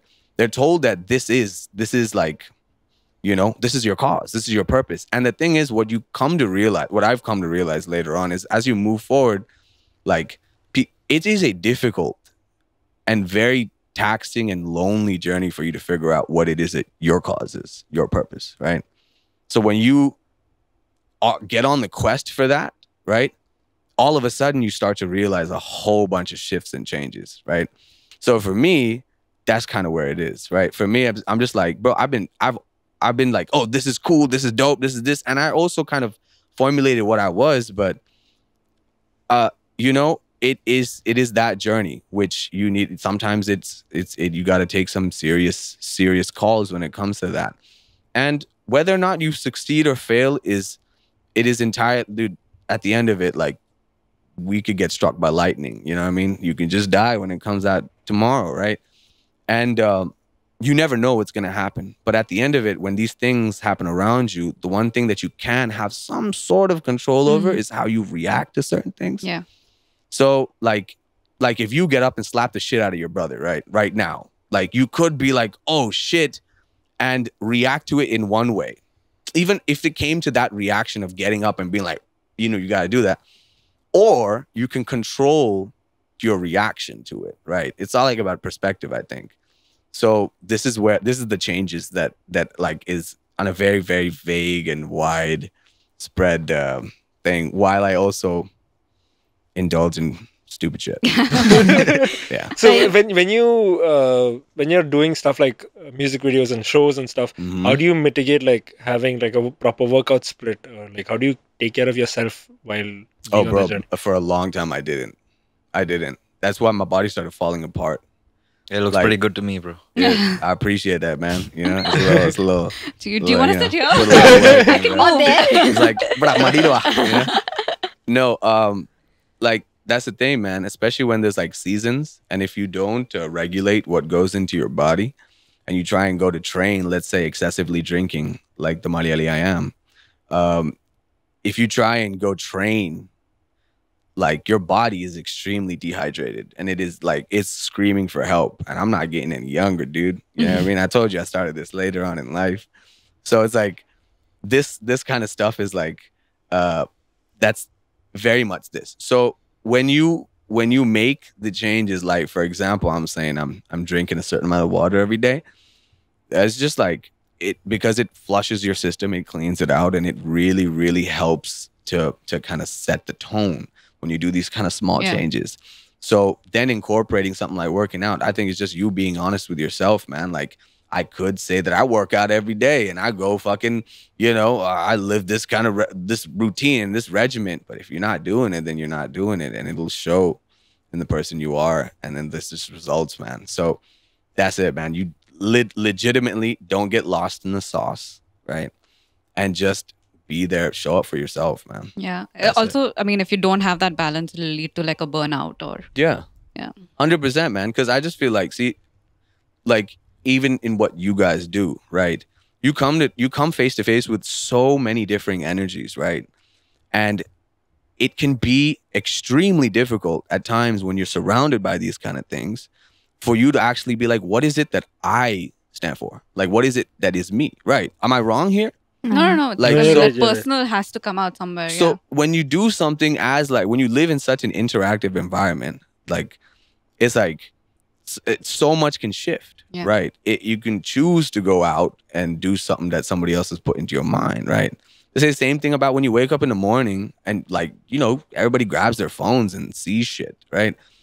Like, it's your day, right? It's your life, right? Mhm. Instantly, when the first thing you do wake up is like, let other people's shit and other things start your day off. Why? Yeah. You know what I mean? And it's like it's a very conscious thing we do because that message isn't going anywhere. Yeah. Like, you know, the world, like, it's not happening right now. Like, what's the point, right? But then people legitimately, you can see that in how people move and maneuver, man. And we're not immune to this shit, bro. Like, it's not like we've had so many years for us to come to terms with this fucking technology that's come across. Like, dopamine is what I live on, man. You got to understand, like, this is what kept me alive for so long. But it's also like, it can destroy you. So you got to understand that shit. Yeah. Come in the sink, don't sink in the cum. Yeah. Wow. What did you say? Come in the sink. Don't sink in the Don't cum? sink in the cum. Yeah. That's in his next EP. Just Yeah. 1 sec, I think. My boy masturbated. Got it. Just a segment. So I wanted to ask you a little bit about music videos. You worked with Rohan Johnson, Of Bijoy, course. Hendrik. Yeah. So is there something in particular that you look for in a collaboration? How do I get there, etc.? Bro, so a lot of these people, everybody has just been part of the journey to like from when we had been doing it, and everything we've done till now is just very involved. Like, you know, any video that we did, Skyline is the song we were talking about. I said you guys asked for a favorite. I really Yeah. like Skyline. Yeah. Okay. Like for Skyline music video, everything we just like, it's very like us carrying everything, putting everything in place till now until you start like when you start moving up, it's a little different. But it's like, for me, it's just good energy. It's when if there's a good idea, and not just dance around the idea of it, but also be able to actually make it or show it to me, right? And vice versa. Let's fucking go, you know? So, because you'd be dumb to assume that, you know, we got all the answers or it's just this. Like, I'm sure the perspective that you have, and I've seen your work, bro, it's fucking awesome, man. Thanks, man. Yeah, dude, like all of you guys, man, when it comes to when you're putting out, like I said, when you put out anything, it's like vulnerable as hell. And some of the stuff that you've done is also very vulnerable, right? When you talk about, you know, certain issues and things, and that too, the way that it's like you set things up it's very do it your own also. I've seen it, like but that has a very powerful aesthetic, right? So it's like how when it comes to shooting a music video with someone who has, like, you know, there's a headspace that's also there, and how do we make sure that we can bring it together? I think that's where it stands. And you'll know off the bat, you talk to people that, you know, are you might have thought from behind the screen, they're like, oh bro, so cool, I'd love to work with them, and you go talk to them and it's just like, the fuck is that? You know? Yeah. It's like it's not you don't know till you know, and that's okay. Like, people are gonna be people, bro. Like, yeah, come to terms with it. But it's like, that's the whole thing, right? Post this, we go and have a conversation. We're like, bro, I like that. That's Yeah. it, bro. That's it. And then we make it happen. That's all. I Yeah, because think- your music videos are not just, it's, you know, the cliched hip hop Yeah. music videos that we see. Yeah. It's just like CGI, VFX, stuff like that. It has character. So that's also something that pulls me into your art. Yeah. So I just want to know how much of your input goes into the music videos. Like, do you have any visuals that you're like, I want that? She's like, should I praise you or should I praise your Everything. team? Everything. Like, everything me and Bijoy, for example, we sit and we think of an idea and we just run it by top to bottom. It's a fucking beautiful experience, Man. honestly, to Yeah. write it No, down. those are always the best when you have like a back and 100%. forth and you're That like, Rush yeah, Hour that's fine. music video Yeah. concept is great. Yeah, bro, you Really won't great. believe that shit. we had this whole other idea that was planned out. And I walked into it like, bro, it's just a freestyle video. Can we just like do this? And Bijoy was like, bro, we gotta do this. I'm just like, bro, okay, cool. And then the day of the shoot came. And we had all this shit planned out. We had done Recce for so long. And it's like, but we should just do this shit. And we did the whole thing. We were just like riding around town and capturing footage, bro. That was just one day? That was 2 days. 2 days. Yeah. Because that had so much character because everything felt so natural and like... Yeah. So like, I don't like high budget stuff. I don't like levitate towards it. I like a very grounded kind of... I kind of did this. Why don't you like high budget stuff? I don't know. It's just... Even like photo shoots, for example, I'm saying. Just to give you an example. Yeah. If it's a studio shot photo shoot, it just... I don't connect with it necessarily. It's just like, because it doesn't feel like grounded. It doesn't feel grounded anything. It feels like it's trying to be something it's not. But we like, in general, in our taste, because we like things that know what they are. We like things that know what they are. So wait, let me ask you, are you like predominantly, is it just like, has all the work come from, because I know you guys work together quite a lot, right? It's mainly us working together. Like I shoot all her photos. Very cool. But my thing is this, like, is everything low budget? Because some of the stuff that you guys put out is everything is extremely low budget. My question is this though, let's say you get a budget, what you gonna do with it then? So recently I did a shoot in the studio. It was like stressful in a very different way.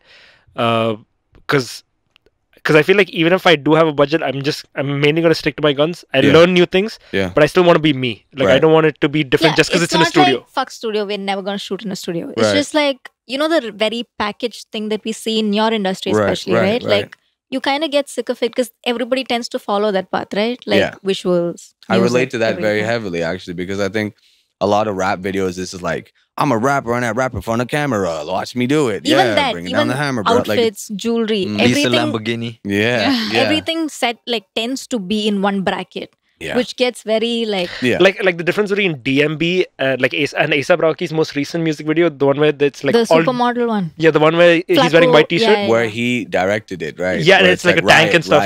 Yeah. There's like a tank and stuff. Like the tank felt good, but it felt too high budget. But DMB felt just right. It felt like they were having fun making it. When it's super high budget, it sort of loses it becomes clinical almost. It loses the fun. Bro, so I think it's this, right? Like, when it comes to this shit, and generally when it comes to budgets or not, right?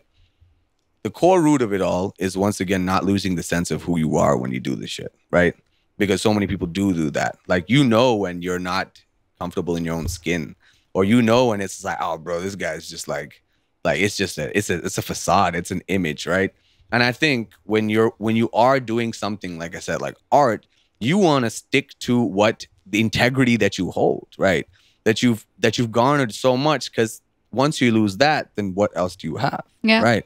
And there's so many people that think that it's okay to let it go for now. Oh, we'll figure it out, right? And some people may be able to come back to it, but you compromise on integrity, and then you're compromising on a whole bunch of other shit. Yeah, so for me, it's like, even when we got a budget, let's say for Go to Sleep, right? It's like, it's not like, you know, whole bunch of nice whips and fucking chains and shit. It's not like we don't know that side of life, and it's not like we don't know how to appreciate that, right? But it's more like, how you gonna do it now? Like, what are you gonna try and still be like, yo, I like that. I'm proud of that, right? So I think it's this, man. Like, because I did this shit with my homies from the ground up. We're just a bunch of dudes who didn't know what the fuck we're doing, and we just kept trying different shit out. I was the lab rat with the group, because like, you do this, you do that, you try this, you do that, and you end up, because of like this, there's a group of people that I trust and I built this shit with, who also kind of garnered this idea and identity by doing things against the fucking norm, right?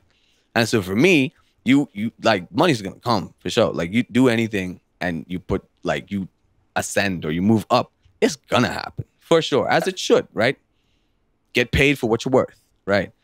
But when that happens, what you do with it is so like, that's the main thing, man. And I firmly believe that that's an equation you got to crack. Like, my A plus B equals C is not yours, or not yours, or not yours, or not yours, or not yours, right? So it's like that, though. Like, you can say there's blueprints, like, and this ties in what we were talking about before, right? Sometimes you know what works with masses.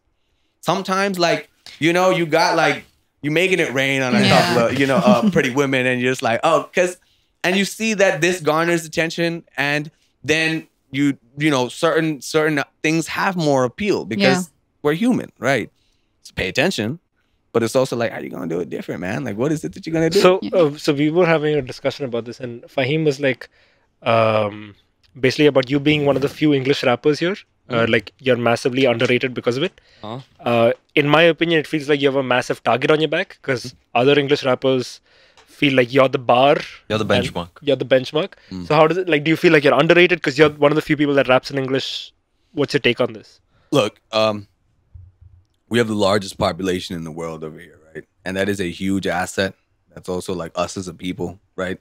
Something to be proud of, right? But of course, you can see in the general area of existence when it comes to any sort of music, what's popping off? Like Hindi, regional dialects, right? People move with it. And the thing is, I came into this knowing it, right? Like I said, I'm not going to force myself to rap in Malayalam. I'm not going to force myself to rap in Hindi, bro. Mera Hindi bahut acha hai. Wow, you sound just like Fahim. Bro, like the thing is, like, I'm so South Indian, it hurts. Like to the point of where Mumbai is like a little tour. I'm just like, look at this guy. You know what I mean? I'm out here just be like, for the fucking cabs and shit, right? But my thing is this, right? When it comes, I came into this knowing that I was at a disadvantage, but I came into this like because of that, like I still went through with it, right? And you can either choose to be like, bro, this is how it is, man. Fuck this industry. Oh my God, everybody, man, this is how it works. And of course, there is this shit, this politics, man, because it is a cruel and ruthless world in so many things that we do. But also understanding that you either get with the times and still try to persevere, or you allow the times to get you, right? What's your choice? You make that decision, right? And so many people do think that, oh, bro, like, this is just how it is, and you allow it to consume you, right? And we fight this all the time, bro, like in everyday life, right? So for me, it's like, okay, what is it that I'm going to do different? And it ties into, again, to what we were talking about. Like, I don't need to rush into this shit because we're already here, bro. And there's no one telling me what the fuck to do. There's no fucking blueprint out here. And your journey is your journey. If, like, you sit here comparing yourself to what works, what's popping off and everything, like, you are allowing this fucking, like, this shit to take space in your head.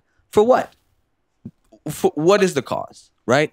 You're bearing burdens that you don't necessarily, like, life is tough as it is, man. We all have problems, and every single person out here, I guarantee, whether it's here, any person that's listening, everybody, bro, the things that you see in the communities that we have and the kind of things that we are blessed to say that we don't have, right? That we don't have to deal with, understand that first and foremost, right? But then you sit here in this full environment of this is popping, this is going on. It's there, it is. It's gonna happen.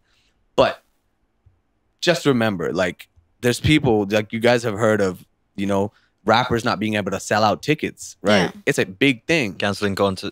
100%, bro. Like I said, I haven't put out too much music in the realm of it, but I still sell out shows, man.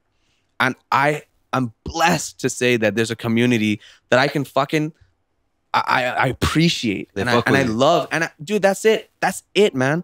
For me, that's the core root of it all. Yeah. With that strength, it is up to me to keep walking forward. And I think I'm going to end it with this. The difference between someone who is successful and isn't is literally, bro, so many, 98% of the time is people that didn't fucking stop trying. That's it. Because legit, man, you've seen that picture of the dude that's like the diamond mine. The diamond. Like, it's so generic, right? But it's also like, bro, like I could sit here and be like, oh, bro, this doesn't work for me. This doesn't. There's already someone that's doing this. Or what is, like, you know? But it is what it is, bro. Like, it is what it is. And if you don't come to terms with it, like, that's on you. Yeah. So. Like, since you mentioned community. Yep. Like, do you feel like you have more number of Malayalis as fans, or it's just like spread out? Do you have a favorite fan base? Bangalore. Okay. The shows there go insane. It's also the city that accepted me, and, like, you know, that It's where you started off. Exactly. Also, It's where I had my journey, man. And I feel like I wouldn't be who I am or where I am without the city. And it's just incredible. It's right? home ground. So yeah, that's Bangalore like your has core. its ups and downs, but of course, yeah, that's home turf for me, bro. And it's beautiful, right? In that sense, because that's why we like when it comes to the shows over there, the energy is insane. But like Mumbai is insane too, right? Delhi is also incredible too. Kochi soon? Kochi soon. Yeah, because I haven't done a show in Kochi yet, man. Just because like You heard it here first. things didn't line up, and also like when the time is right, the time is right. It's cooking. right? So how often do you get people like sending you their music and being like, hey, can you check this out? Let me know. So like, many. do you listen to everything or what do you do? What's Bro, your protocol? honestly, I do. Really? Right. Yeah, dude. I also tell people like send it to my email, right? And listen, but I have a terrible habit. Is like if I don't really like it, like it'll just be this. If I like it, I will tell you. Okay. I will tell you. But if I don't, it's just in and out. You let That's them why know? Balu's you on just the go You back. you let them know? Yeah. No, that's the thing, right? If some people follow up, bro, what did you think about it, right? And then I'll be like, yeah, let me tell you, this is that. But here's the thing, right? Hidden talent. Keep it hidden. Yeah, but I will tell you this one thing, right? Like, I am no one for you to be basing your like opinions off of, man. Like I said, I'm just a dude trying to figure it out, and everybody is too. So it's like the same thing, bro. I had nothing when we did this shit. We just were like, fuck it, just put it out, just do this, right? Just try and find some semblance of consistency or whatever the fuck it is, and do it, right? The same applies to people. Just because I didn't like it or just because I didn't respond to it. So many times, bro, I'm terrible on social media, right? Initially, I used to like fucking post a bunch of memes and a bunch of random like ratchet shit because it was just fun to me, right? Yeah. And then people started to also hit me up talking about like their and these are people that have like the problems or things that or I may have helped them in a certain way in this. And I would respond because those messages are important for me to respond to, especially when I hear someone saying something like, yo, this is what, and I'll say my part, but I'm no fucking therapist. I'm not someone that has the answers for you. And I'm, like I said, deeply flawed individual, right? But when it comes to that, it's like, you just got to know what to kind of step into and not at the same time, while you still maintain sanctity within your head, right? Yeah. Forgot the question. I feel No, like no, you pretty much No, answered the that's question. okay. Do you remember all your lyrics? Oh, dude, hell no.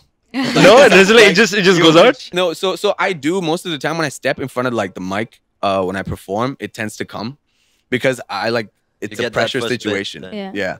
So some people crumble under pressure. But do you Not do the really. usual crowd? I do the crowd work. Yeah, because Let's when you go. know Can when the song is like, So yeah, can you freestyle for us? oh, bro, like then it's not so free, is it? Nah, man. I feel like this. I feel like this conversation is. I feel like this podcast was more just about conversation. Yeah. I feel like I can feel my mouth getting dry from like over speaking. So like this is good, man. Okay. But some other time. for That's sure. the We'll most figure polite it way out. anybody has Yeah, to it's turn you down. like no. Okay, how about Aryan freestyles and you rate it? Oh, bro, let's Leave- go. I leave walk now. out without saying anything. He's out. Nah, you got it. No. He said he listens to us. No, He's bro. an aspirant. No, so from my perspective, I feel like there's two rappers that I've listened to in India. I mean, three rappers. There's people who are mainstream in Bollywood who are popular and stuff. Yeah, But Badshah types. There's underground rappers in regional languages. yeah, Or there's people who rap in English, but then they sort of have an American accent when they rap. right. So I want to be a musician as well in the future, Right. and I want to rap with my accent. I want Right. to sound like me, Yeah. like how No, that's So a valid. Russian. thing. like yeah. like how grime is sort of it took into account like the British accent and Right. their BPM is much higher. Yeah. So I want to do something like that because for the Indian accent as well. Like I feel Oh, like that- the Indian that's accent is quite Yeah. like it's so made fun of in so much Well, are you mainstream saying culture. like in the rap, the hip hop kind of Hip hop realm, and or music in general. Music Nah, in you general. make That's that what- track and you get Mr. No Fizzy Drink on it. Yo! That's a feature. That's a fizzy feature, bro. That's heavy. I wanted to ask you like Yeah. our debate of Travis Scott versus Eminem. Like, Hmm. I what's think your we should thought on get this? Sharon on for this. What's Yeah. your thought on Bro, this? you got it. No. Dude, it is. He hates on me all the time. Eh. So what he said is Nah. Travis Scott music, like his lyrics make no sense. And I was Yeah. like, it's not about the lyrics necessarily. It's about the production. It's about the experience. It right? is. It is. There's But he more doesn't music. get that. He Yeah. thinks it's just a teenager thing. No, if you're asking me though, between the two, it's definitely M. Why? Because I never said otherwise. There's logic. There's logic to what you're saying because like same thing with like Kanye, for example. It's not like Kanye isn't. It's great lyricist, but also it's not. It's not like he's known for being like a fucking lyrical, miracle, spherical dude, right? Yo, like, he's freestyle. He freestyle for us. Yo, let's go. I won. We don't heard that term. It's used for like, oh yeah, lyrical, miracle, spherical. That's like that. Okay, but the thing is, Eminem, bro, that journey is incredible, right? That is a youth, like a full product of like, you know, like a fucked up household, like fucked up individual that goes on like an insane thing as a white boy stepping into like a predominantly, you know, African American, landscape, and he goes and fucking like he not only like is good, but he's like the best in certain ways, right? And it's a sound and it's a message that you have never fucking heard before, and it's purely by the power of word, right? But don't you think he's like washed now?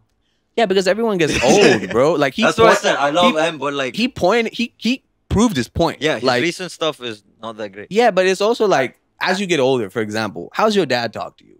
Does he talk like he's sort of just like, oh, you know, like I'm hip with the times, you know? He's not gonna do that, right? It's like he's like as you get older, this dude has like 2 children, right, and has a life that he has garnered, and like it's more to music, right? I used to live in this headspace where I was constantly thinking that music is life, music is life, music is life. I can figure it out if I make music. But dude, life is music, bro. So it's like at the end of it, you sit here and you're like, I gotta do the music. It's more like, oh, there's life. And I feel like M came to a point where dude, he's proved his point. He's fucking sold everything. He's done everything. So it's like there's nothing to prove. I can rap 100%. Song. Yeah. But you said no. Travis is still selling out shows though. His recent tickets came up. Okay. You mentioned Kanye. You still bumping Kanye after his recent stuff? Yeah. I mean, so am I. That's why validation. That's why you differentiate the artist. Now if a girl comes to find him, he's like, I can't believe you're listening to Kanye. He's like, but Hanumanka does it. No, here's the thing, bro. No matter what, like controversy, he's the GOAT guy. It's like, bro, the man has legit changed music in so many absolutely. ways. It's just insane. And it's not just music. Everything he's touched, like fashion, Kim Kardashian. Fashion, Kim Kardashian. Yeah. That. Yeah. No, 100%. Not only that, dude, legit real life Midas. Like the dude comes in, what he touches is gold. You saw he was getting head on a boat recently, like yesterday. He just like me, bro. Just bare ass out. We were not going that direction. The man has an aura. Just can't match, man. Okay, so if you had to name your top 3 musical influences. That influenced you. Me specifically, I don't know if I can save it into 3, but 10. Name them off the top of your head. Well, I think it was like Lupe Fiasco, Lil Wayne, Chamillionaire, and of course there's Pac and Biggie and Big L. Like these are people that I really grew up listening to a lot. But yeah, man, there's more that I go to, but it's like Lupe because he was just such a lyrical rapper, man. Like he had this commercial stint as well, but he's just like he's the one that made me realize that bro, like you can do this with words. It's insane, man. There's so much layers and depth. Like before Kendrick, like Lupe was that guy. Oh, Kendrick, of course. Kendrick is like there as well. Kendrick Cole, because it just goes to show like that evolution, right? When Lupe was doing this and Wayne was doing this, which of course I don't know if you guys like heard the Wayne when he was going off, bro. Bro, not just the Carters, he had the Drought mixtapes, which he would just take beats that were popping off then, and he would go and just rap over them and make them so much better at times, bro. People were like, bro, Lil Wayne might hop on my song. Like it's a scary thing, and the man just demolished. So these are things that like these rappers, every single one has like so much of like my youth, man. But I grew up a metalhead too, so there's like a lot of. Oh really? Yeah. What's your favorite band? No. I am a very System of a Down person. Yeah. Nice. Yeah. I just love the sounds. Sorry. That's okay. That's okay.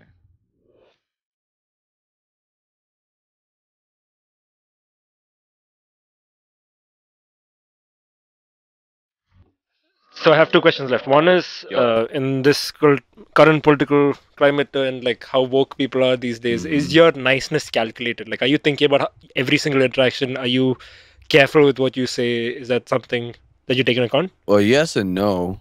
I think generally I'm a pretty nice guy. I think I worked hard to get here.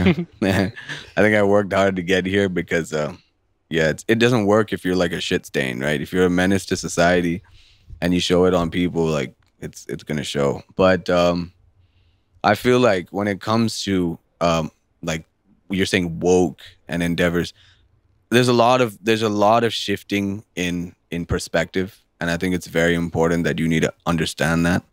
And I fucking hate it when people are like, the woke agenda. Like, what woke agenda are you talking about? There's just, people are speaking up for themselves, right? But you got to understand, like, everyone has a tipping point, and there's no way, you can't force this shit onto people, right? I think that's also where when people come with an agenda, right, whatever movement it is, when you try and force it down people's throats also, it doesn't necessarily work in your favor. So I think, like, this is the realm of existence. When it comes to you, if you have opinions, most of the time, I'll try and convey it when it comes to my music. That's it, because it's like I get time to spend with it. I can do it. But when it comes to you making political statements, just be aware. Like, you know, anyone can get insulted, and be okay with that too. Because, like, you know, I say some obnoxious shit sometimes, and like I said, very aware of it, right? I'm able to like have this conversation with a bunch of nice folk around, and that's okay. But yeah, man, like, just be aware, be careful. What goals do you see for yourself as Suraj and what yourself as Hanuman-kind? Any dream collaborations? Any do you want to go international at some point? Like, what goals do you have set for yourself? I think, like, I think I definitely want to go and be able to spread this and scale to a point of which I only feel, right? I'm very excited for the future, but like I said, as you come to terms and realize who you are as an artist, as a person, you realize that, bro, like, this is exciting, man. You can do so much, right? And you realize the realm of existence you live in. Like, I want the world, right? I can be extremely, you know, egoistic at times to a fault, right? But do you think that's necessary to be an artist like you to grow? Yeah. I mean, it's not necessary. It's just who I am, right? It works for me, man. But also to counter that, I told you I'm also deeply empathetic to a point, right?